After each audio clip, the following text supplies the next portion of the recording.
But one thing's for certain, when you hit those moments of temporary defeat, there's a future version of yourself that is counting on you to keep fighting. On my breakfast, the end of my necklace, say Dope House Records, Screwstone, Texas. The diamonds in my emblems is cut like a princess. You can keep the Lexus, cause I got 2 Benzes. I'm in your girlfriend's is hot intestines, cause I bought her 2 dresses and some contact lenses. Got a message in the bottle, hit the throttle in my cotto, click and clack my semi.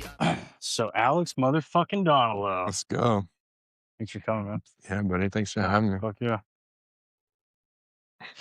Public speaker who has shared the stage with Ed Milet, Tim Tebow, and Justin Gatlin.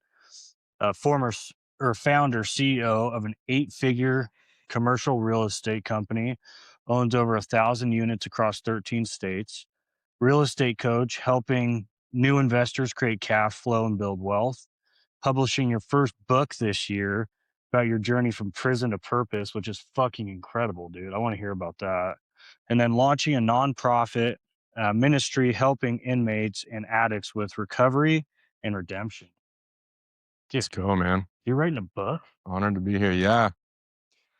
Yeah, it's been honestly a work in progress probably for the last 6-7 years. It started as just a journey, like, I was journaling about my experience in prison and everything. Yeah.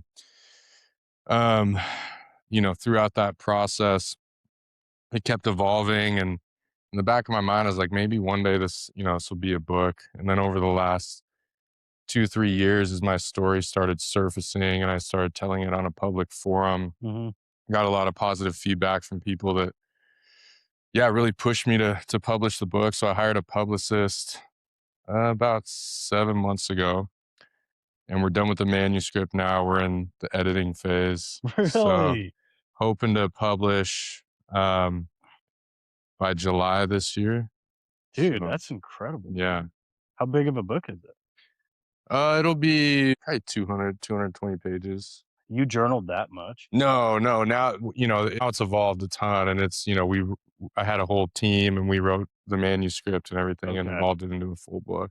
Yeah. Dude, that's awesome, man. Thanks, man. Yeah, let me know when that's coming out. I will. That. Absolutely. So tell me about your businesses. Yeah. So commercial real estate investor, it started as, I was flipping houses. You remember back in the day, I had a construction company. You'd get like the hard cash loans when people were like, you'd never be able to get one. Yeah. Back when you could buy houses downtown Coeur d'Alene for like 60 grand, 70 grand, we'd throw 40, 50 into them and, make 20, 30 grand profit. And then I started doing it in different states. I was doing remote flips. So in like the Midwest where I could buy really cheap houses for 20, 30 grand. So it was more scalable that way, but margins were slim. It was very transactional. So after about a year and a half of doing that, I realized I wanted to start buying properties and having rentals and creating real wealth through, equity and cash flow. And so, I was looking at different asset classes, multifamily apartment complexes, but this was in 2018 and mobile home parks were really becoming pretty popular. As affordable housing gets worse and worse, and it's pretty much the last form of affordable housing now. Even apartment complexes, as don't really qualify as affordable. So people who are living below the poverty line, pretty much all they can afford is mobile homes. And they're getting rezoned. So a lot of these mobile home parks are getting redeveloped into apartment complexes and stuff. So I saw it as an opportunity to not only make money, but also make an impact and, do something of meaning where I could preserve this affordable housing asset. So the other benefit with mobile home parks is, tenants own their own homes, right? So we don't have to do all the repairs and maintenance, the toilets, the HVAC, everything else. And they stay for 10, 20, 30 years because they're homeowners instead of renters, right? So they just lease the lot from us. So it was a pretty cool model. Started buying a couple in 2018, bringing investors in, building a team. And then, it's evolved today where we're in 13 different states, have about 1,000 lots. We have some storage facilities, some multifamily, but really passionate about mobile home parks. We buy about 10 a year right now. Really? So, yeah. And then it's you and your partner? No, I'm not with my business partner anymore. We split up in 2021. He just kind of started doing his own thing. We had some creative differences. And so it's my wife is my CFO. So she helps, she's one of the executives on the company. And then we have a COO. Then we have like 6 or 7 other team members between management and sales. So Yeah, that's great, dude. So you does this qualify as sales then? Like, are you in sales? Would you say?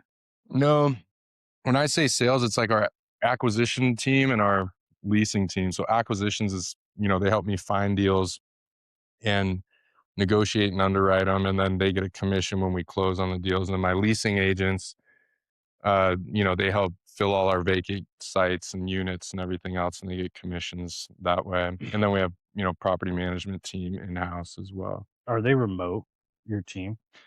Surprisingly, no. Over the years, it's changed. We used to have team members all over, and now everyone's local, which is really nice with culture. We can really pour into that. So, we have an office downtown. We all work out of the office, and then we do monthly dinners and quarterly retreats and stuff. So it's been pretty cool, pretty tight knit team. Dude, that's awesome, man. Yeah. Good for you. Yeah, that's great, especially for like, you being in a leadership position. What is something that you've had to learn the hard way through your leadership struggles and having your businesses? Yeah, great question.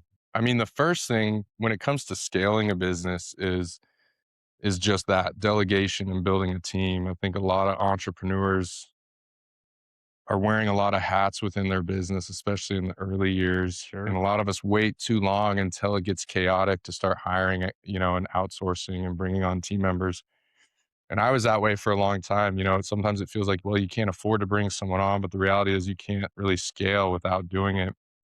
So, I was young. I started my business and, started buying real estate in my 20s. And so a lot of the people I was hiring were older than me. And that's Yeah. an interesting dynamic, right? Mhm. So, the first few years I was just winging it. I didn't really, I didn't have a coach. I didn't have a mentor. I wasn't reading the books on leadership and business. And that was really a disservice. I had a lot of turnover.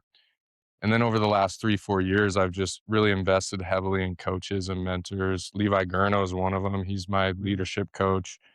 We've got business coaches, operations coach, and then I've just read a lot of books on leadership. And for me, I think what it really boils down to is culture. And that word gets thrown around a lot. Like, what does culture mean? It's not just having a fun environment where everyone gets along. It's about having a collective vision, like being clear on what your mission is as a company, what your vision is as a company, and making sure everyone's clear on those expectations and bought into it. And then when we have, this collective drive, then we can really have autonomy and empowerment. And, I believe heavily in like not leading with an iron fist, like empowering my team to make decisions. And so it comes with a trade-off because a lot of, especially in the sales industry, you've probably seen this. Sometimes there's a lot of natural turnover because when you hire a salesperson, often they're naturally entrepreneurs, right? So inevitably they want to go start their own thing, do their own thing. I've kind of honored that evolution within my business. So, if someone works for me for a couple years and then wants to go do their own thing, I kind of help them to go do that, whatever that transition looks like. Yeah. Um, Fuck yeah. and just trust that the right people will continue to come. Dude, that's awesome. What are some of your favorite leadership books? Um, I would say Buy Back Your Time is a great one. Dan Martell, which that one just has a lot to do with systems and processes, more of scaling and running a business in general, delegation. Another one is Good to Great. That's a great book. And I would say, um, what's another one? Have you done like extreme ownership? Extreme Ownership by Jocko Willink. Yeah, I think that one's more of a universal. I think it's good for business, but I'm trying to think of what other ones have been really transformative for me in my leadership. Um, another one is Winning in Second Place, which is a book about the relationship between CEO and COO. That's been something that's pretty new for me. Like, hiring a COO, the gal that we have on our team, she's worked for some Fortune 500 companies. She's worked for some publicly traded companies, 8, 9, 10-figure companies. And so she has a lot of experience. So it was kind of overwhelming, onboarding her and trying to figure out what that relationship looks like, relinquishing a lot of control and managerial stuff over to her. And that's probably pretty difficult. Yeah, it is. Mm. Yeah, especially when I've kind of done everything myself for so long. And but it's been great because it's freed up a lot of my time to where she's really overseeing a lot of the day to day. She oversees a lot of the team and the leadership stuff, and I get to stay in my lane of building the vision and focusing on growth. Yeah. Hell yeah, dude. So So what are you doing? For me, what I've realized is for sales, dude, the most important thing about me performing is everything I do outside of work. So, like, mhm. what are you doing outside of work that kind of keeps your mind right and keeps that momentum going? Yeah, for me, it's being in the right rooms with the right people. That's been a big part of my trajectory these last 2, 3 years is when I'm not working, which is pretty rare. I mean, I try to unplug as much as possible, but we're still a startup, even though we That's fine. started in 2018, we're growing. We got a lot of, there's a lot of things going on. And so, we're working long days and my wife and I try not to bring our work home with us, but it's inevitable. But being a part of masterminds, having coaches and mentors, I'm a part of like 3 masterminds right now, networking groups. Um, and those are really powerful because you get to be around other like-minded, inspiring people, entrepreneurs, mission-driven people. We travel a lot, because it's kind of the work hard, play hard mentality of like, most our weeks and months are blocked off for work, but then we, once a month, my wife and I will take a trip somewhere, and then every Nice. quarter we take the kids with us. Well, who watches the kids? We have my wife has some family here, so they help out. Her parents are like near Seattle, and then she's got a sister that lives in like Chelan area, so they help out. Going there tomorrow. That's right. It's gonna be fun, man. I wish I could join. Give me more heads up next I time. Yeah, know. Dude, because I'm down for that. But uh, I'm really excited about that because yeah, I'm going to be doing, I told Todd I'm going to be doing speed wings. yeah. So not paraglide. Like, I guess it's technically still paragliding, but Do you go by yourself out yeah. the gate? Mhm. Yeah, He was gonna do a tandem, and he was like, "Dude, you're too big, and I'm too yeah. big. Like, fuck that." So he's gonna let you go He's like, for "You it. jumped out of airplanes. You're fine." Yeah, that's gonna be fun, man. So you eventually gonna do like do it with snowboarding? Mm, I don't know. We'll yeah. see. I mean, we'll just see what happens, That's what because the speedwing is, right? Where those guys are like snowboarding yeah, and then they yep. trek down the mountain. But Yeah. there's so many different things you can do, dude. There's like proximity flying, which is really gnarly. I don't know if I'll ever get good enough to do something like that, but you're going like 60 to 80 miles an hour and you're like a foot off the ground, Yeah. and you're Yeah, you're I've seen dragging your some of foot. those videos. That's proximity flying, which Todd is like really into that, but you don't have to do that, man. Like you can go nice and slow and chill, and I'm excited, dude. That's cool. This year I'm gonna get my skydive license, the speedwing or paraglide license. Fuck, How many jumps do you have? 7. Nice. Yeah. So one tandem, and then my second jump I did was solo Yeah. out at Ritzville. All at Ritzville? Mhm. Yeah, me too. I broke my arm on my last jump. Really? Yeah, dude. Coming Just a in. rough landing? Yeah. Jump went well. It was the first time jumping from 13,000, and everything went well. I'm like coming into land and like you never stare at the ground because the ground looks like Yeah. it's rocketing up. So you watch the horizon, and I was staring at the ground and I knew better. And I looked up at the horizon. It was coming up really fast. So I flared. I was way too high. And Andrew like came on the radio. He was like, dude, just hold it, get ready to PLF. And then my feet were kind of out in front of me, and I planted my arm when I landed. And like Like hyperextended it or what? it broke my wrist. I knew that immediately. Yeah. I didn't know I fractured my elbow, and I didn't know for like 4 hours, dude, because I had so much adrenaline pumping. Like Wow. I got all the way back to Katie's. We were doing a walkthrough to school that day, and like after it happened, I was like, "Oh yeah, I'm good. Like I can still skydive and get over there." And like a couple hours later, I couldn't move my arm at all. It's like, what? Damn. And now it just, dude, it scared me, so I Yeah. have to like overcome that fear and I've get had back some rough at it. landings, even just like tandem. We did a jump in Costa Rica, my wife and I, and that was pretty sketchy because like you show up, it was just a tiny single prop plane, like a two-seater basically, Yeah. but we had both my wife and I jumped tandem, so the door's open and I'm like hanging out the door as we're flying up there. And the guys barely speak English, but it was cool. I mean, it was legit. And It was it legit. is beautiful because you're jumping over the Caribbean Ocean, Yeah. but we came down hard. My wife had a soft landing. I swore I broke my tailbone on the landing. She just Really? came in super hard. And I probably had 50 pounds on the guy. He was pretty small and Dang, just did dude. not control the landing. And that spooked me a little bit because, That's why I like to be in control. Like the dude I did my tandem with is really fucking good. yeah, Like we came in, dude, and he's like, put your feet up, and we just slid in so nice and gentle, yeah, you as it know. should be. And you're jumping with some like really good skydivers. Yeah, a lot of those guys have 3, 4, 5,000 Yeah. jumps. Yeah. Like on my third jump, I couldn't find my parachute, and Andrew threw my parachute. Oh, he did. Yeah. Wait, so you weren't doing static lines? No, dude. Oh, I've done it's AFF, so yeah, that's right. you go to 10,500 and you go free fall for like 45 40, seconds. yeah. Yeah, dude, it was Were you just panicked or you just legit couldn't find it? no, I'm like sitting there like they're telling me like this means throw your parachute, and I'm Yeah. sitting there, dude. I'm like trying to find it. I can't find it anywhere. And Andrew just fucking threw it. And then I think it was my third or fourth. That might have been that same jump, dude. It was really windy that day, Mm. and it was like, "Get everything on."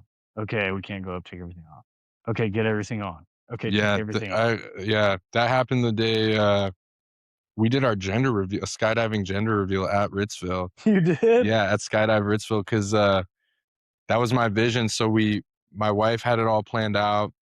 She told them what gender we were having, or no, our wife's friend told her what gender we were having, and they got like the smoke that goes on their feet or whatever. Nice. And but same thing, we were grounded for like 2 hours and we didn't know if we were gonna be able to jump. And then went up and jumped. So I was tandem, and then I had the camera guy in front of me was the one who was gonna deploy the smoke, and it wasn't working. Like we almost made it all the way to jump zone or Deploy. to deploy, and it wasn't working. Actually, we did deploy, and he's like, "Oh, bummer, I don't know what happened." And then finally, as we were coming in, he was like, "Oh, look up, you got it to work," and it was pink, and there was Yeah. pink smoke. Yeah, Dude, on that jump where it was like, "Get everything on and off," we finally get up to jumping altitude. And we're up there and they're like, "Oh, fly around for a minute, dude." And I'm like going nuts, man. yeah. My anxiety's through the roof. I'm like, I need to jump out of this For me, fucking that's the worst plane. part. Being Dude, in the plane, it's I a hate it. dude, that is like And that you is just see by duct tape and the door rattling, and you're like, "Just get me out. I'm ready to jump." Yeah, dude, it's by far the worst part of or like the hardest part of the skydive is the flight to jumping altitude. yeah. Dude, that's when all the self-doubt creeps in and the fear. Well, it's just in those small planes, it's a different experience. Yeah, You they're know? like, we're both bigger dudes. I'm like Yeah. sitting against the pilot and they're like, "Don't push on the back too hard, it'll fall out." Yeah, It's like held in by these shitty little I know. self-tapping screws. And there's like duct tape flapping, and well, and then they open the door, and then you don't jump for another 3, 4 minutes because they're still getting ready. You gotta wait for everyone else to jump. Yeah, Yeah, well, on the 182, I mean, it's so small. There's only a couple people in there, yeah, and I didn't, dude. That on that same jump, like you're supposed to check in with one instructor. They're like, "Yep, let's go." You check out with another. You're like, "Yep." Take a deep breath, and you swing your right foot twice, and on the second one, you let go. And I like check in, I check out, and I go, and I just jump. And dude, like Anande held on to me and we're just kind of flipping like through yeah. the air. I mean, it sounds like worse than it really was because we got stable like really quick, but still, dude, like that will make your heart fucking race. And that's the jump where you couldn't find your Parachute. I yeah. think so. Yeah. And Andrew just let go. Anande held on and we got stable and then Andrew got back over to us and I'm pretty sure that was a jump. I couldn't find my parachute, Yeah. but I mean, that's why you're jumping with like really incredible skydivers, you know?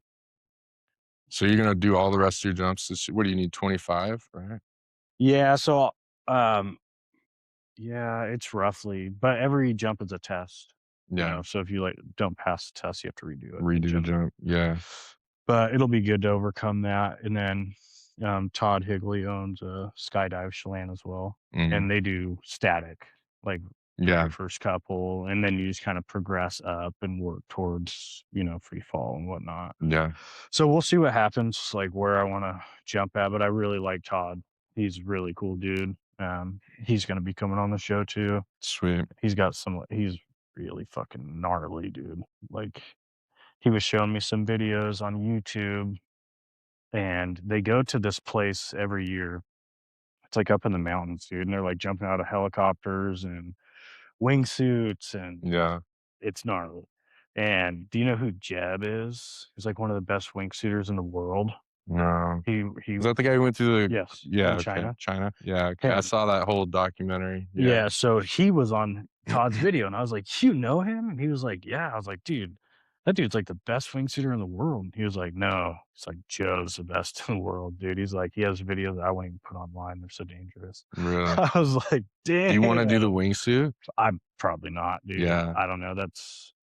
Next level. It is. Like, Yeah. there's levels to this, and like that's really gnarly. You know, if you like Yeah. do it out of an airplane's one thing, but the guys who jump off of cliffs, like that's certain death. Yeah. Like that is really gnarly stuff, man. Yeah. Yeah, base jumping in general is totally different. Yeah. You have seconds of margin of error. Yeah. I know it's funny. But you know, I feel so good when I'm done, especially once I quit drinking because it's almost been 2 years. That's amazing, man. Yeah, It's March incredible. 31st. And I got sober. I woke up one morning. I'd fucking lost everything, dude. Got drunk the night before, like always. You know, you get drunk every night. And I woke up and I was like, this is my life. Like, this is what I have to look forward to. And I went down to Coeur d'Alene Lake, and dude, I just like walked straight into the water. And it was the middle of the winter, and I like laid in the water and I dunked my head under the water and I was like, forgive me, Father. And like Mm. shortly after that, dude, quit drinking. And then like 1 year after I quit I drinking, saw the evolution of that because I remember I mean, you were starting to post content that you were, like, having these going on the spiritual journey and everything, and I knew everything you'd gone through with your mom, and then it was, like, 17 days, no tobacco, no alcohol, no vape, no whatever, and then next yeah, thing it was, like, 30 days, 100 days, and I was like, "Let's go, man." yeah, we're almost at 730 It's on March insane. It's 31st. incredible, Yeah. man. Yeah, dude. And you know what was so crazy about it was March 31st, quit drinking. Exactly 1 year later, I left Mexico from doing Ibogaine. Total, like, didn't mean for it to happen. It Just was there, like, I don't believe in coincidences, you know? So I got to, when I booked out to go do Ibogaine, it was booked out like months, yeah. you know? And that was just the way it worked out was I left the exact day, one Wow. year later that I'd gotten sober. And I was on this shit called Kratom. I don't know if you're familiar. Yeah, yeah. Stuff you get over the counter, it's like Yeah, it's like gas station heroin, dude. heroin. Yeah, pretty And much. they had me on like 80 milligrams of oxy and 100 milligrams of morphine at night to keep me out of withdrawal from Kratom when I got down to Mexico. Wow. And the Ibogaine fucking got me off of everything, and it was really powerful experience, dude. Yeah. Like extremely powerful, man. It was beautiful. Like the most important day of my life Yeah. was the day I did Ibogaine. That's incredible. It's a gnarly trip, right? It's extreme. Comparative to any other journey. Yeah, Yeah, there's nothing to describe it, man. yeah, Like you go through so many different phases of it because it lasts so long. And like for the first couple hours, I like didn't feel anything. I was like, why and isn't it you working? hadn't been drinking for a year at that point, Yeah. but you were on kratom? Yep. Yeah, And I was like, why isn't this working? You know, and it's like 3 hours in, and you're like laying on a bed and you're wearing a mask. yeah, And I would just see these little drops of water, like drop, drop. And the way I took it was like mm, patience, because it's in no hurry. Like you yeah, have a lot of time. and you get what's called dysmorphia, and it's like you feel like you're one with the bed. Mhm. Dude, it was really rough for like 7, 8 hours. Yeah, 'cause you trip for, like, 18 hours or It's something. like a 24-hour, and it's different for everybody. So my body like metabolizes it pretty quick. So I didn't trip for like 24 hours, but like you can't sleep, you know. And Yeah. like by the time like 24 hours comes, like you're coming back too, but you're still like, So you've done uh, ibogaine, ayahuasca, have you done ketamine therapy at all? no. Yeah. Felipe down in Mexico who distributes the ibogaine was just like he thought I should just stay away from ketamine. Yeah. Ayahuasca was really powerful too, Yeah. and bufo. I tried Bufo. You did bufo? Yeah, did it in Mexico at a sweat lodge. The same guy it was right after my wedding with my wife. We had this, like, native guy who we're friends with, and he's, like, blessed by the elders, and he runs a sweat lodge there, and he officiated our wedding, like, had a fire and did this whole fire dance and Yeah. stuff. We just eloped. It was, like, last minute. We've been together a few months, and we were in Mexico. We have a place there, and I was taking her to see it for the first time, and, like, 2 days in, she was like we're sitting at dinner, she's like, "You wanna get married on the beach?" And I was like, "Yeah, let's do it." So it's just me, her, and the dog went and, like, had this beautiful ceremony, and then he took us to the sweat lodge after that, and we had a really cool session, and then, yes, I did the bufo, and they did this whole thing, they laid me down and had, like, these palm leaves, and they were Yeah. fanning me, and Yeah. nothing happened. Maybe it was a bad Really? batch, or I was, like, in my head or something. Yeah. But Dude, I really wanna do ayahuasca. I wanna do a real bufo ceremony, and, come with me. when are you going? I'm gonna go back to the jungle with my buddy Yeah, Bronson. yeah. Let's I'm go. I'm gonna go early summer, I think. 'Kay. This And year? yeah. Yeah, I'd love to. I was looking at it because I've been looking at it for a while, and then after hearing more about your experience, it's definitely, something I wanna do. Dude, it Yeah. was absolutely incredible, and everybody's, like, on their own journey, you know? Sure. So, people are going through a lot of shit when they go to places like this, you Yeah. know? So but I had a great fucking time. It was, Yeah. like, really incredible, dude. Well, even just, like, psilocybin's been really healing for me on just a small level, like, that's how I got off antidepressants was, uh I was microdosing psilocybin. I would trip, like, once a month, do, like, a full-on trip and make it, very spiritual and Yeah. and whatnot. A lot of in Mexico, like, that was a big, very cathartic part of my journey was surfing. Yeah. Started getting really into surfing, so I bought this place in Mexico and, was going there, like, 5, 6, 7 times a year. Met a lot of cool people there. And my thing was I would just go microdose on mushrooms and go surf, and I Yeah. just felt it Beau never felt closer to God, dude. beautiful. Yeah, Yeah. being on the ocean and just, and so then, yeah, they have, so after you told me about where you went, I was looking up a couple different options in Peru, but I think the one you did, so was it Solterra or, No, so I heard really good Arcana? Arcana. Yeah, You know, so Arcana or Arcana means, protection, and on your last ceremony, you actually get, your own personal Icaros, which is Arcana, mm, and you have, like, this on my last ceremony, I had that necklace and then that bracelet for my son, and this represented the Maloka. And then this was also blessed by a shaman. mm, And it's not like expensive, dude. I bought it from there's a little village there and they make these. It's made out of anaconda bone, but it's like what it represents, right? Like protection and then like having courage. And I actually wanted to give this to you, dude. really? Yeah. That's incredible, man, Yeah. thank you. Wow, Um, and you know, with everything you're doing and on your journey, if you ever need courage or mm. you know, just to remember that was really powerful, dude, and that was blessed by a shaman down in the jungle, and what they're doing down there is sacred. That means a lot, man, thank you. Yeah. Yeah, That's really, absolutely. really powerful. You know what's so funny, dude, is at the end, it's like all the ceremonies are over and they do a gift. Like you do this gift ceremony at the very end, like right before you leave. and I had packaged that up and I was going to give it to somebody because of what it represented. You know, the Maloka, the protection. And they're like, they say, if you receive your gift back, it means it was never supposed to leave you in the first place. Mm. And I saw it, dude. There was like a bunch of gifts in the middle, and I forget his name. It was a really unique name, but he's from Alaska.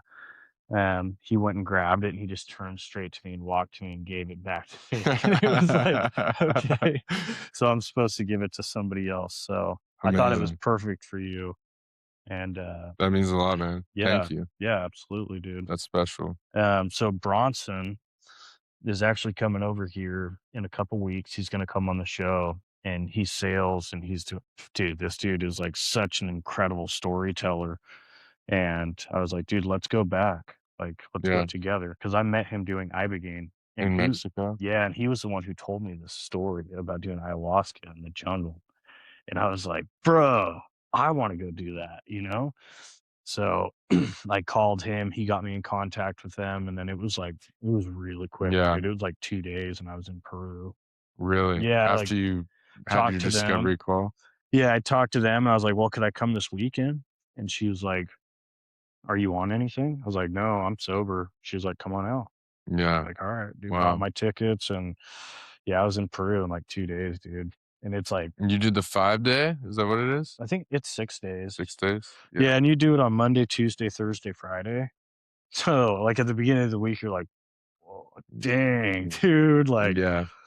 what was so powerful, there was a guy named Matisse, and he was there for 2 weeks, dude. Like, Wow. and he was having a really rough time, but he did every single ceremony. And it was like, dude, that took so much balls Yeah. to, like, know that you're probably not going to enjoy it, but it's worth it because Just had more transformation. purging to do, probably. Yeah, more healing. I didn't puke once, dude.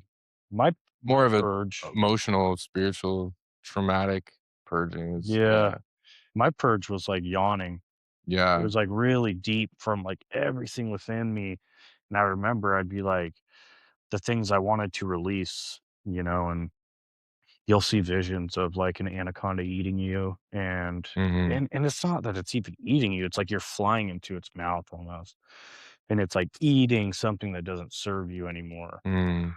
Dude, it's it's really authentic experience because like the head shaman Hestina, um, so you translate from English to Spanish to Shipibo to get her message.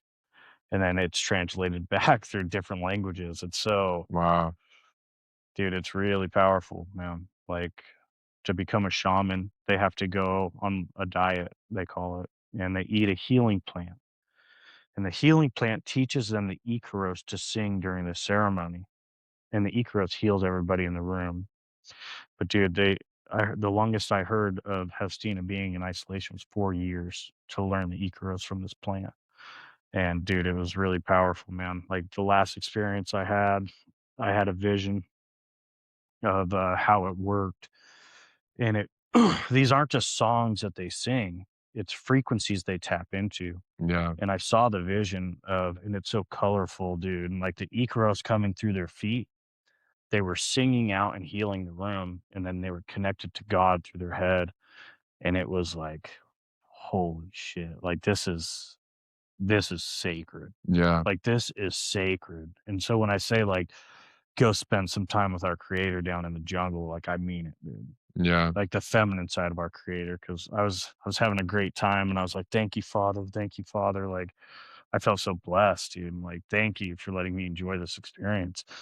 And I kept saying, Father, and I'd looked at my hands and she had given me nails like a woman.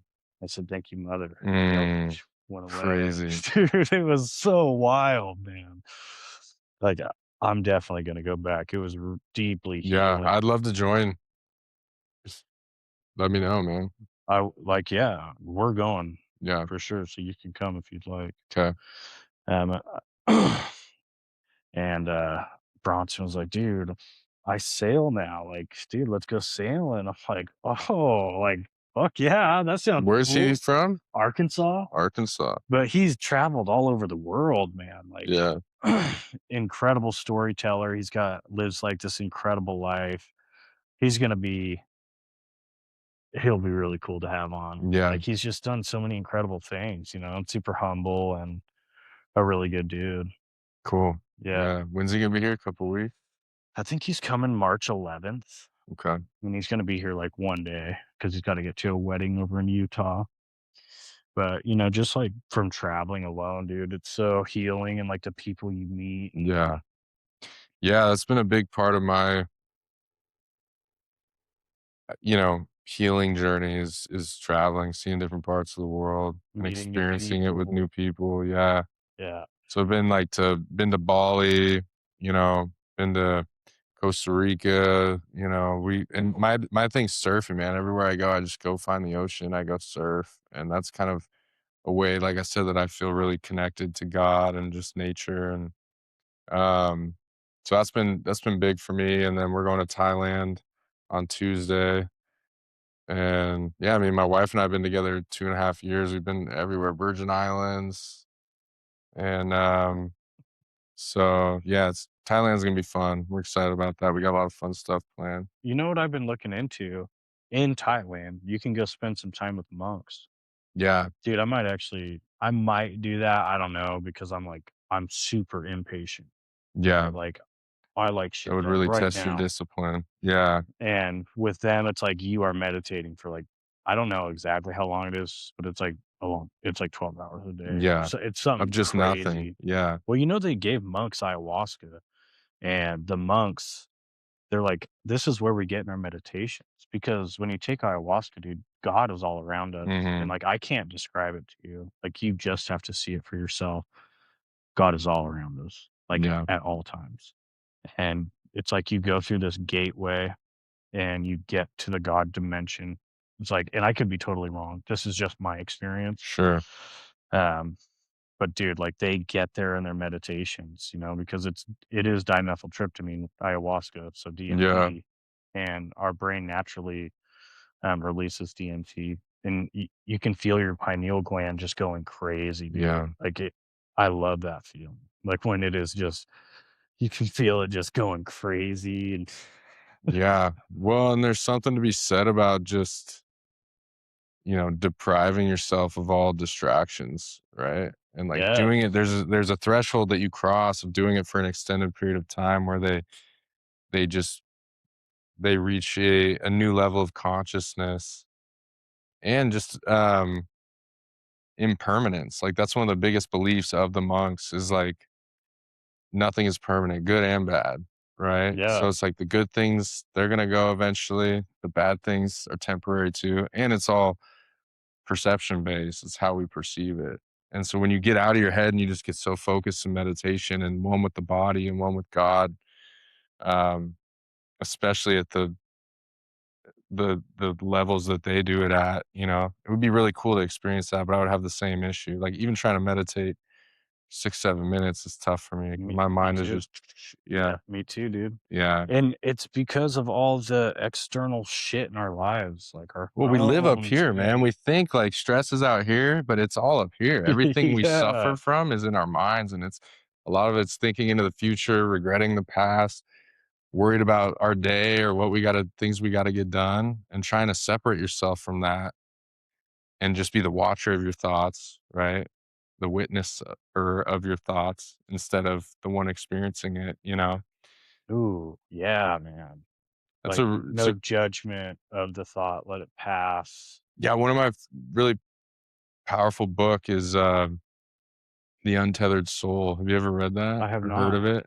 I haven't heard of it either. Yeah, I mean, it's very similar to what like Eckhart Tolle and like a lot of the Stoics and Buddhism talks about, but it's just finding consciousness, right? Which if you think about it, like you are not your thoughts, you're the one witnessing your thoughts. But we identify with our thoughts and our feelings. But if you can just learn, like that's what meditation is truly meant to do is to like separate yourself and just watch your thoughts. And that's becoming one with consciousness. That's who you are in essence, the one witnessing your thoughts with no judgment, experiencing your feelings with no judgment, not identifying with them, right? And Mhm. getting caught up in them. I recently did I tell you I got my brain mapped? No.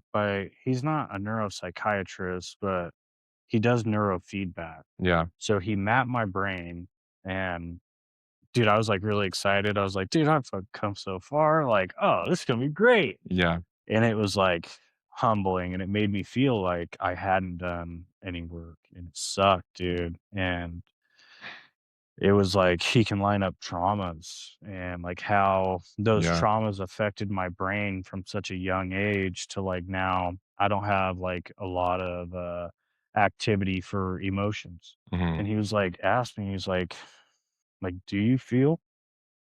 And I sat there and I was like, "What? Like, of course." And then I started thinking about it and I was like, it was like this moment where I'm like, "Holy shit, dude, like, not really." You know, I had no idea. Like, Yeah. it was like I've lived my whole life like that. And he's like, "Well, that's like where this part of your brain is, it's really easy for you to like push people away." It's created a And coping mechanism. Yeah. yeah, and I'm like, "Dude, holy shit." Like, I guess being aware of it is good because now I can try to work through some of those things and like I've been trying to like spend more time with people, because Yeah. it's so easy for me to be like, I just want to go do my own thing.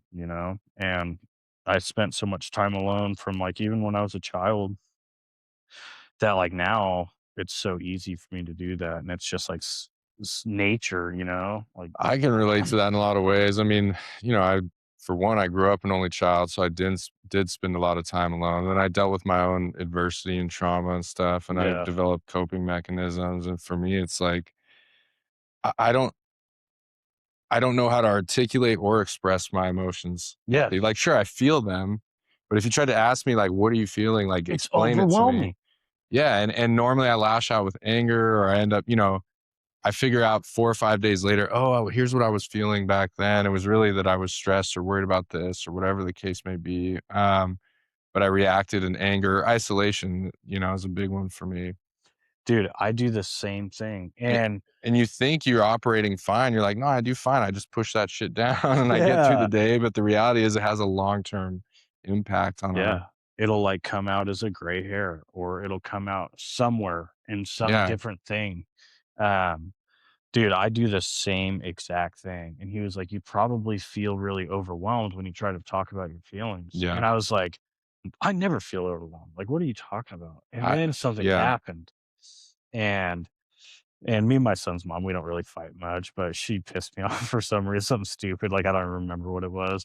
And I was like, oh, that's exactly like I didn't understand like why you don't understand why this is annoying, right? yeah, But I don't know how to like describe it in words, and then I get angry, yeah. and it's like, oh, okay, like he's right, and like he could tell all this from doing my brain maps, man. For me, it was getting around really emotional and emotionally intelligent people, and then when you hear them describe their feelings or articulate what they're feeling, and you're like, "Oh, wow, I don't have the ability to do that." Like, that was a revelation for me.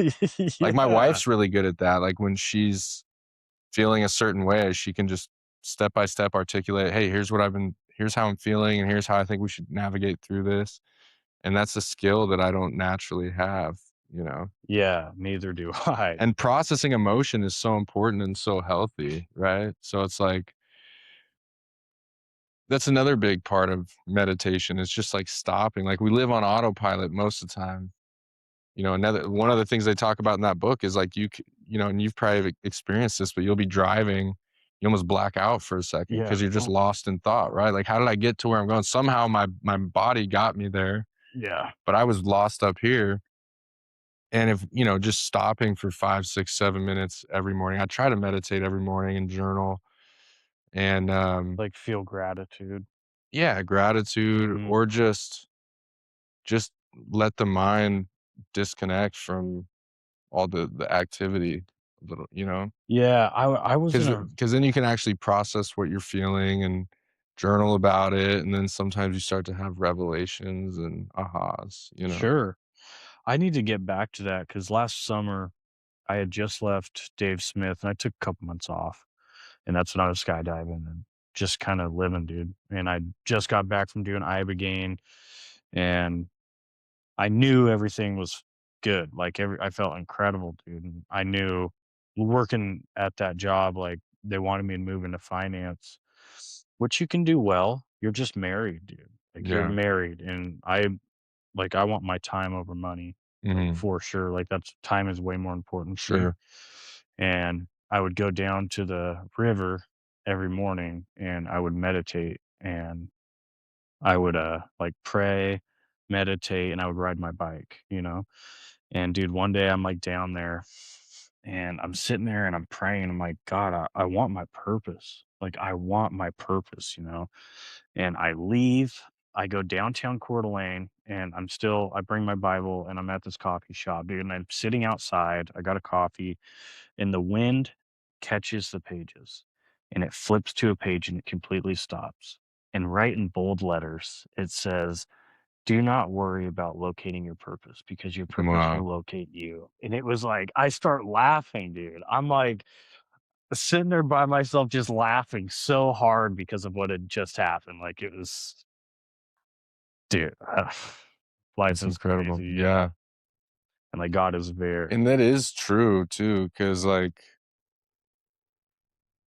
you know, I think most people make it to their deathbed without even thinking about that, like thinking about what is my purpose, what is my mission. Some people are fortunate enough to have that thought sooner, but if you try and force it and think it and not let it come organically and naturally, usually it's not authentic. Like purpose comes from pain, dude. Just like you started doing all these, you know, seeking adrenaline and doing all these certain things, like that came and your sobriety came from a time of darkness, right? That's where a lot of Totally. people, the most impactful, inspiring people I know, like, they didn't discover their purpose when they were on cloud 9, right? They discovered it at the depths of hell, you Well, know? it's because God is the rock you hit at the bottom. That's right. And once I got through everything, dude, I was like, holy shit, that was all a blessing. Like everything I had been through was a fucking blessing from Yeah. God Himself, dude. And when you stop being the victim is when everything will So change. that's my philosophy. Like, a lot of people think when they're going through adversity or hardship, you know, it's easy to think, "Oh, this is the devil pulling me down." I think it's God just trying to wake you up and Yeah. remind you, like, "Hey, I want you to be kind. I want you to love thy neighbor. I want you to try to be obedient, but the most important thing is I gave you a gift. Like, don't get complacent. Don't get Yeah. lazy. Don't just get caught up in life. Because I believe when you get to heaven, right, and you're faced with God, you're not gonna be judged just based on how you treated people. It's gonna be how much you lived up to your higher calling. Yeah, for sure. Like, so many we're all born with the power and the, you know, the capacity and a divine calling to change the world, but it's like most of us never scratch that surface. The ones who do went through something really difficult, and they Yeah. found their purpose in that pain, you know? Dude, and it's called the present for a reason. And Yeah. that's because it's a It's a fucking gift, gift. yeah. So this tattoo is life is a gift right here, and that day That was when you went to jail. no, that was when I went to, it was a few years after, and I went to like, I was really struggling. The years after prison were arguably worse than when I was in prison because With the sponsors and like well, I all was that still shit. on parole, and then I had PTSD because Chad committed suicide, you know, and there was Mm. just, like, survivor's guilt, and, um and, you know, being on parole is almost at times worse than being incarcerated because you got all these rules, you've got curfew. The fear of going back to prison is always there. You know, you gotta go get drug tested. And I mean, I was doing good, I was clean, but I was struggling to find my way. And so I went to this like it was a 3-day retreat in Dallas, and it was like there was no medicine there, but we did like really deep meditations and stuff. And we did this deathbed meditation which was really powerful, where essentially they kind of trick you into it. They walk you through this meditation and they're guiding you saying, hey, you know, imagine a room filled with all the people you love, all the people you love most in this world. And they're sitting here and they're gathered and they're sitting in these chairs. And there's someone up at a podium talking, telling a beautiful story.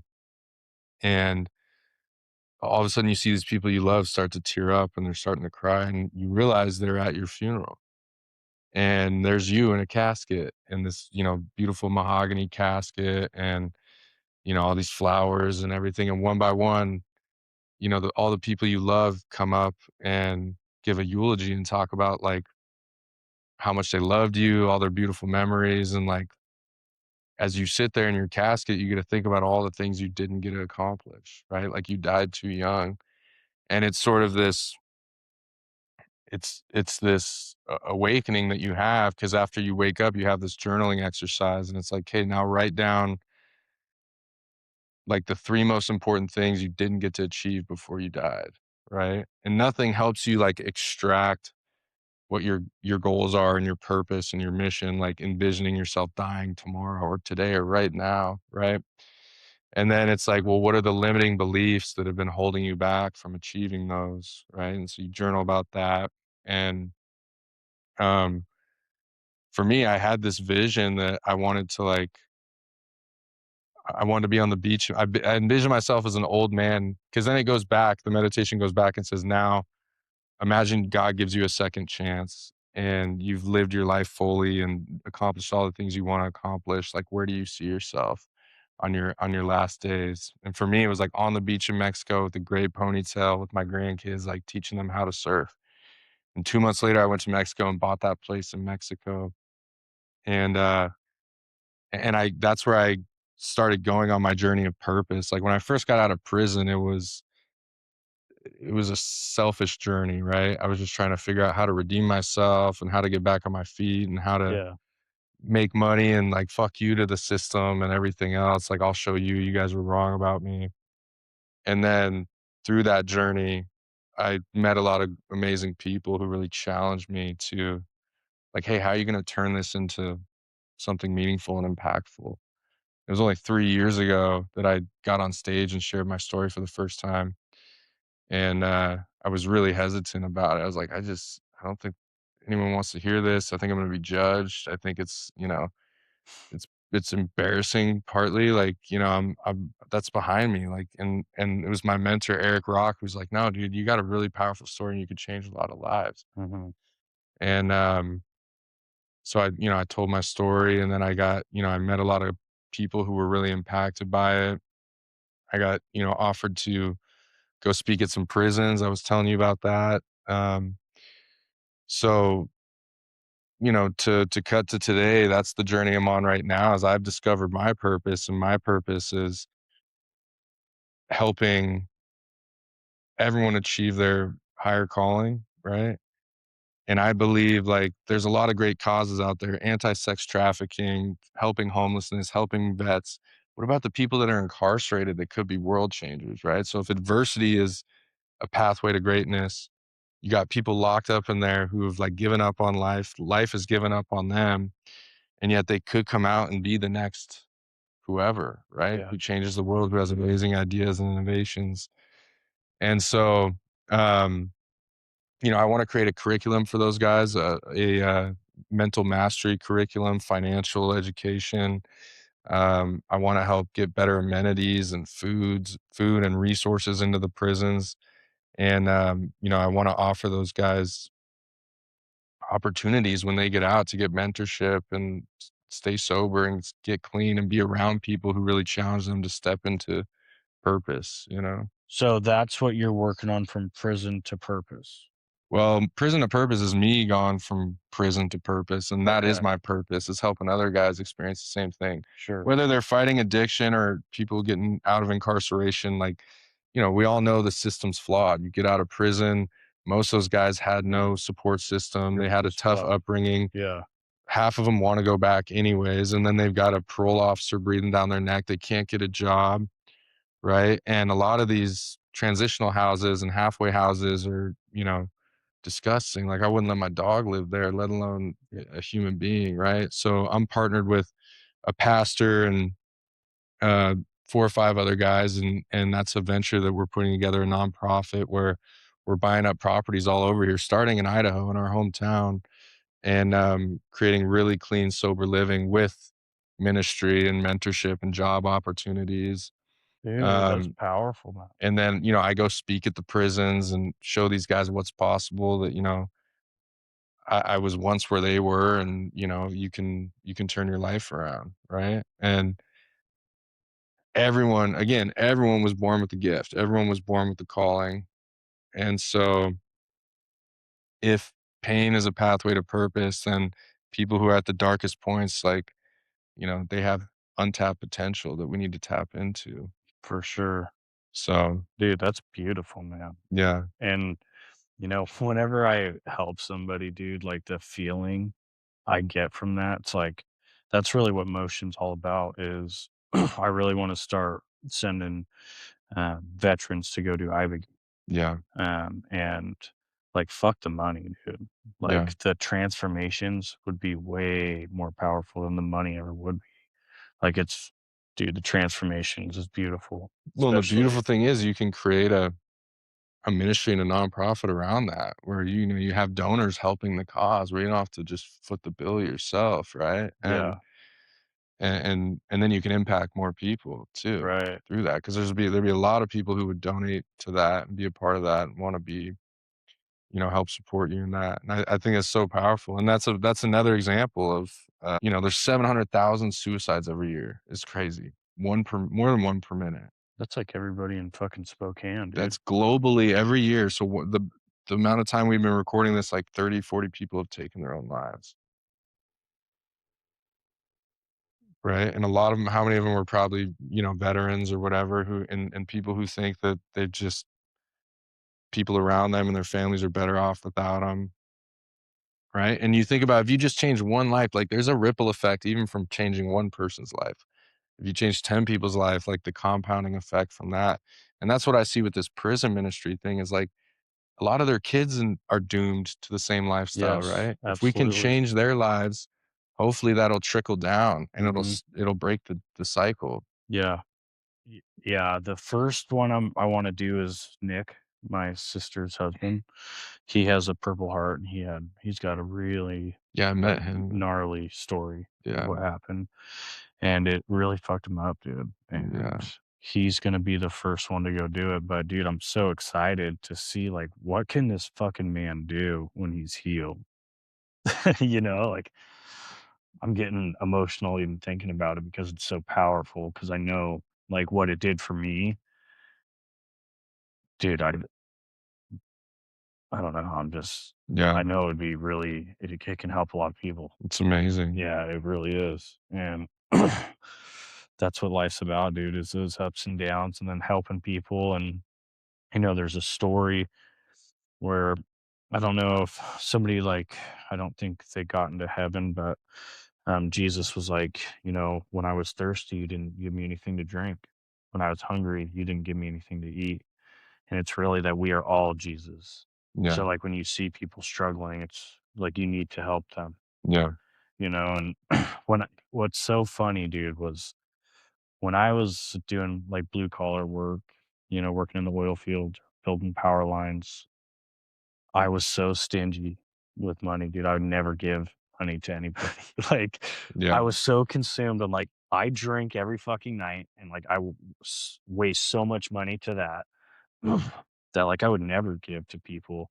And then when I started giving and, like, giving back, and that is when, like, the money started flowing in, dude, was when I started giving to yeah. people, and it's so So funny true. how it works like that, dude. Like, you have to give to be able to receive. And that's why I, you know, I push back when people say, "Well, money's not important," because it's like, well, it depends on what you're using it for, right? Like, sure, we all want to have nice things and live a good life, and that's great. But the more money you make, the more people you can impact, right? Mhm. And that's what's really been powerful about the rooms that I've been in, the masterminds I'm a part of.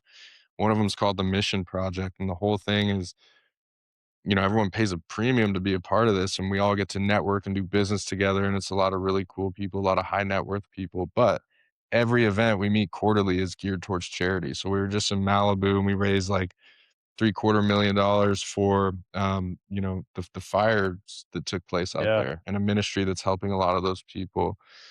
Before that, it was the Make a Wish Foundation. We had Tim Tebow here, and we helped raise a bunch of money for Make a Wish. The next one's anti-sex trafficking, and it's really cool when you can get around people who are successful, doing really cool things, but they're channeling that success towards something really meaningful and Yeah. impactful. And you get to Right. see that money does matter. It can help people. You don't necessarily need it to help, but it's really cool when you can create wealth for yourself and then pour that into other people Yeah. and causes that you care about.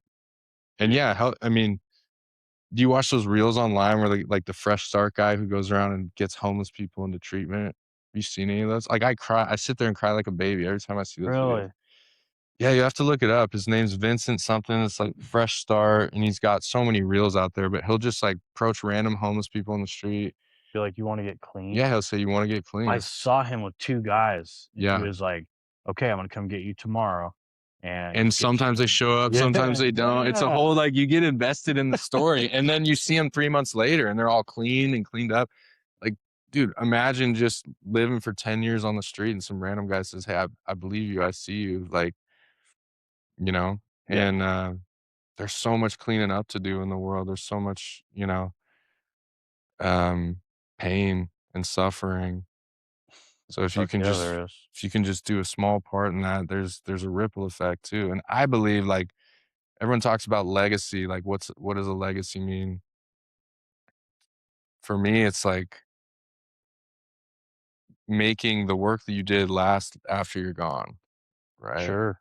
So you helping a guy like Nick who's now gonna go help other people and who's gonna like instill values into his son because, he's able to see life differently and heal, right? And then his son's gonna go pass that on to future generations. Well, and when you heal, dude, you change the lineage of, like, my son Yeah, isn't going to have the same struggles that I had, yeah, maybe at some points in life, but, like, I watched alcoholism my whole life, yeah.